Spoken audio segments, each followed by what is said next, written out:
Every time I hear an announcement about a 3D platformer, it's a little scary because I don't know whether to feel excited or apathetic. In the year of 2021, 3D platformers have become somewhat of an oddity. Yeah, in the last 5 years, they started making a comeback. I still think 2017 is the year of the 3D platformer revival, but a lot of them either don't have any passion put into them, or just rely too heavily on nostalgia. There have been some great titles, but for every hat in time, there's a ukulele lurking in the shadows ready to suck the life out of my wallet for 5 hours of disappointment. And most of these games aren't cheap. Super Mario 3D World plus Bowser's Fury is a great game, but it's also a port of an 8-year-old Wii U game that costs $60. Balan Wonderworld, arguably one of the most questionable games to come from the creators of Sonic and Knights, and I still think they were banking on those names to promote consumer loyalty because whether you like the game or not, it also retailed for $60. But once in a blue moon, I find something totally out of left field that always leaves an impression on me, and this year that game was Toree 3D, and a few months later, Toree 2.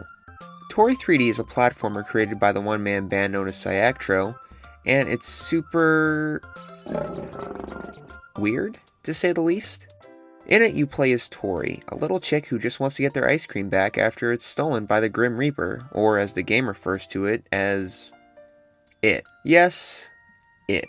Toree 3D has 9 main levels, 8 of which you are free to travel in any order. However, the levels are somewhat broken up into 2 acts. The levels in the top column act as your normal Act 1 that introduces you to the aesthetics and gameplay mechanic that the level wants to properly feature. Then Act 2, or the bottom column, remixes that level to introduce a new challenge. It's almost similar to how acts play out in Sonic games, except these are on crack. And speaking of that, this is totally Metal Harbor and literally nobody can change my mind. Toree 3D is also a fast-paced platformer. You have collectibles in the form of little stars, and you have a timer that will determine your grade at the end of each level depending on how quickly you complete it. Your basic goal is to play each level, memorize the layout, as well as how to take advantage of Toree's moves to get to the goal as quickly as possible. Sound familiar? It should, because this is basically an amalgamation of Mario and Sonic, and it works. Toree has a satisfying walking and running speed, assisted by that oh-so-sweet bounce and stretch animation, and a double jump that makes it easy to want to replay each level over and over again. The levels are linear, so there isn't much to explore, but that's okay because you don't have to. The game doesn't pressure you to go out of your way to look for secrets. You just collect stars that are just about all in plain sight and get to the goal. You don't even need a high score to unlock the final level, which is awesome, by the way. Aesthetically, the game is pleasing. It borrows heavily from the 32-bit PS1 Sega Saturn era and has very vibrant color palettes. The music is pretty good too. Nothing too noteworthy, but most of the tracks will get your head bumping a little bit. If you can get a perfect score and collect every star in the game, you'll unlock new characters too. So far, I've unlocked Macbat, a character from another Cyactro game, but I can't seem to get a high enough score to unlock the other character. What I can do though is quickly talk about the most challenging levels in the game. A while after the game came out, a remix level pack came out as well, featuring 4 brand new levels, and boy are they hard and weird. You have to really know your stuff if you want to actually beat these levels, never mind getting all the stars.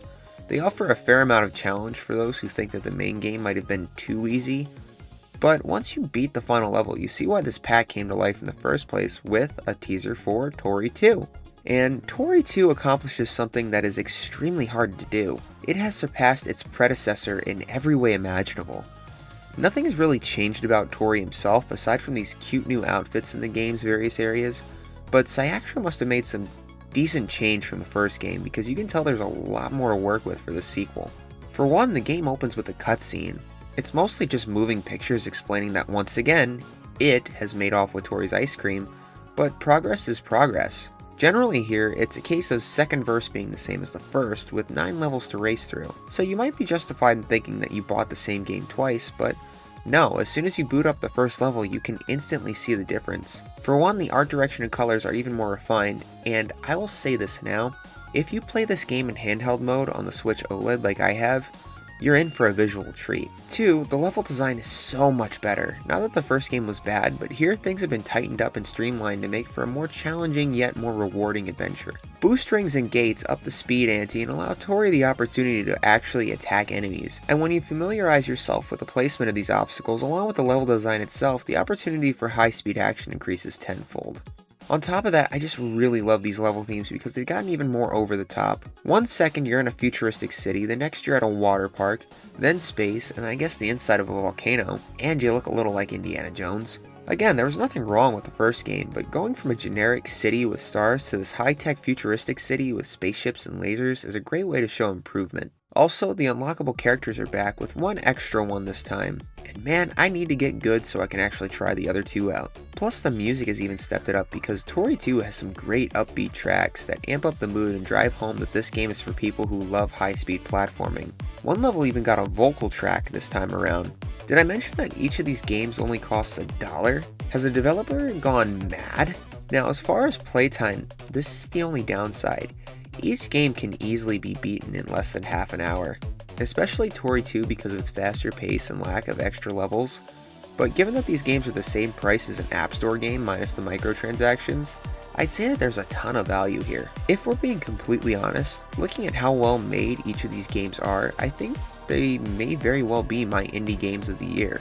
If I had to pick one to recommend to you over the other, you know, if for some reason you only had $1 and couldn't afford both, I'd say pick Toree 3D if you want more game, and Toree 2 if you want better gameplay. But either way, if you can, I would 100% say that you should check these games out. They are well worth the little time they ask of you. Anyway, that's all for today, guys. Thank you for watching until the end, and I'll see you next time. This is Troysicle, signing out.